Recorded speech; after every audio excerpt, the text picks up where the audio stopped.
Hi, my name is Amy Corner. I'm going to be presenting my learnings from the Education Technology Master's Program at Concordia University. First learning that has impacted me is the Universal Design for Learning. And what this means is that it is a set of principles for curriculum development. These principles impact the student learning by allowing everyone an equal opportunity to learn. Just as a ramp creates an opportunity for everyone to enter a building, technology, I found, creates a similar opportunity for everyone to be able to learn and access information. What does it mean? That there are multiple ways of presenting information. In my classroom, that might look like a picture splash on the wall, a smartboard, or a Google search through Google Maps of an area that we're talking about. It might be presenting information in the form of the play of a little seed and how it lived and grew. So the different ways of presenting new information to students through technology has been very powerful. Also, universal design encourages students expressing what they know in many ways. So you'll find students in my classroom creating Google presentations and visuals of what they've been learning. You'll see them doing quick videos and raps about concepts in math. You'll see them putting on plays about all the different problems that an insect might have based on what they've been learning, and then videotaping them and posting them for their parents to watch. And why use universal design for learning? So that the students stay motivated and challenged through the multiple representations of engagement. When they're having fun learning, they stay motivated and they stay engaged. I just feel that for learning, using the universal design for learning has really impacted my classroom. Learning number 2, the International Society for Technology Education was formerly called the NETS. Impacts both teachers and students at my school, but I've found for me, it sets a standard of excellence and best practice for learning and teaching and leading through education in technology and education. The reasons why I utilize the ISTE, I use it to improve the higher order thinking skills such as problem solving and critical thinking and creativity. And in technology, that looks like, again, students creating a presentation about what they've learned on like a Google presentation or a PowerPoint and presenting that to the other students. Higher level thinking or critical thinking, they're able to compare multiple concepts and make some decisions and assessments based on those comparisons. I also use the ISTE for preparing students for their future in a global job market where they need these skills of communication and learning and creating and communicating in order to succeed in a global market. I also use the ISTE to design student-centered projects and online learning environments where we use a learning management system to come together and share ideas and post new thoughts and new findings.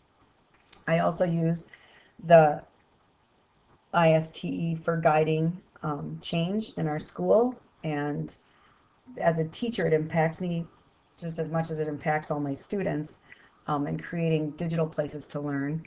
And also I use their standard of excellence for modeling professional working and collaborating and decision making in my school. So using that technology, protecting it, solving it, finding it, sharing it, making it are all critical parts of that ISTE program. A third one that really impacted me over these last 2 years is taking my teaching from a classroom to a global learning. I just feel that the world is our classroom, and understanding, first of all, about our community. We spent a lot of time on that in second grade. We've been learning about Hugo by creating a ThingLink map where we have links to different businesses and different parks, and each link opens up a video or a presentation from a store owner or a little sales pitch about a park or a recreation area. So they really learned about their Hugo through technology and through a beautiful presentation that they were able to give to their parents. And then I took it all the way through to world learning, where we really took the classroom walls down, and we adventured to Trinidad and India and Africa through parents bringing in slideshows of the places that they've lived and been. And we've taken the time to collaborate online as we've added our ideas about each of these places into um, presentations that could be edited and changed by the students as we learn more information. So it was fun to see that we not only learned about our own community, but communities around the world. And I just feel that learning the first the first one that was so important to me was the ramp to get up to the building. The second one was the blueprint for learning using the ISTE, and the third is the ticket to fly anywhere through global learning. Powerful learning strategies that impact student learning in my classroom. The learning management system allows me to pre-test and post-test my students. Schoology allows me to level my lessons by color, getting the different reading levels into folders and working at their own level and being challenged and at each level for math and reading. Being able to collaborate and share with parents, allowing parents to post and blog on Schoology, has made an incredible year of sharing and learning. And then on Fridays through our Schoology, we celebrate and share posts of updates and stories from the week, blogs from the week, and just have fun sharing that.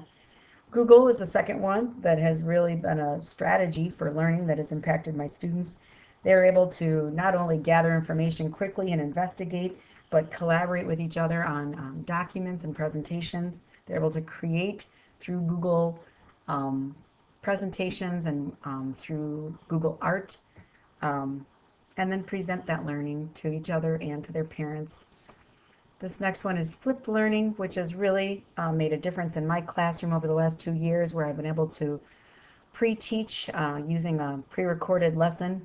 Some of the lower level students are able to gather that information and see the information before it's presented to a large group, bringing their confidence level to a new high. Students can re-listen again and pause the training and kind of contemplate and ask questions of each other. They can listen to a learning minute multiple times. Absent students no longer need to struggle to catch up. I have also made a third huge strategy, which is really encouraging my students to teach one another. So these last 3 pictures down here are my students teaching each other.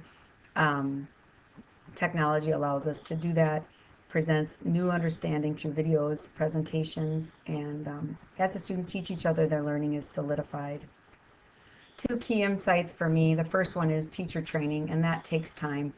That it takes taking the time to create, to not only to learn, which has been an amazing adventure through Concordia, the many hours spent learning, but also sharing the technology strategies through professional learning development and ongoing strategies. But another huge key impact for me is that leadership is critical to student growth.